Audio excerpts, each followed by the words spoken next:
on a park bench with old man. And I said, your courthouse is a little run down. He said, no, it'll be for our little town. I said, well, your flagpole's leaned a little bit. That's a ragged old flag you got hanging on. He said, have a seat. I said, is this the first time you've been to our little town? I said, I think it is. He said, I don't like the flag, but we're mighty proud of that ragged old flag. You see, we got a little hole in that flag in Washington, took it across the border. And he got powder burn the night Francis got killed at Washington, riding safe from the sea.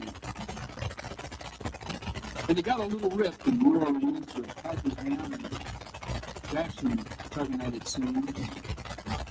It almost fell at the Alamo beside the Texas flag that she waved on to.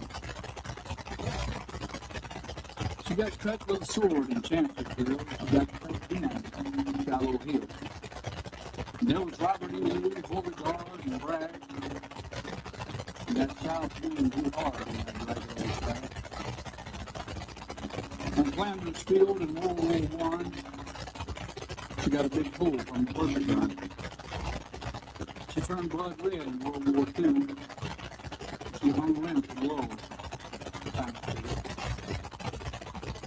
She was in Korea and Vietnam. She went where she was sent. She waved from our ships on the briny foam. And now, think about which way we were back here at home. In her own good land, she's been abused, she's been burned, dishonored, denied, and refused. And the government for which she stands is scandalized throughout the land. And she's gotten threadbare and wearing thin, but she's in good faith for the state. And I believe she's been through the fire before, and I believe she can take a whole lot more. So we raise her up in the morning. We take her down every night. We don't let her touch the ground, and we hold her upright. On second thought, I do like to brag, because I'm mighty proud of that ragged old flag.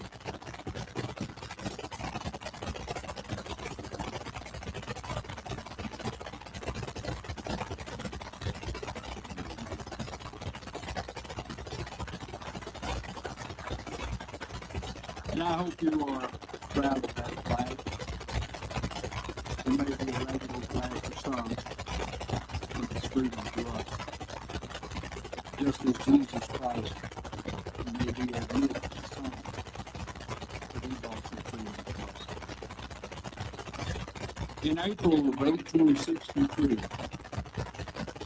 in Columbus, Mississippi, after decorating the graves of two of her sons who died serving in Southland, an elderly woman walked to this mound of dirt where in the corner of the cemetery they placed flowers there also. Somebody shouted to her, said, "What are you doing? Those are the graves of Henry Souls." She said, "I know. I also know that there's a mother somewhere, and possibly a wife, who mourns the loss of you as we do ours." That act of love led to the celebration which we now call Memorial Day. And we honor the men and women every year for the sacrifice so we can enjoy their freedom. Because of their sacrifice and the lives that were lost, we have the freedom to do whatever it is that we want to do. We have the freedom to assemble ourselves together in the house of God. We can worship anywhere that we want to go, anywhere we want to do. Because of that freedom that we have here in the United States. I remember that. I love it. The American I love.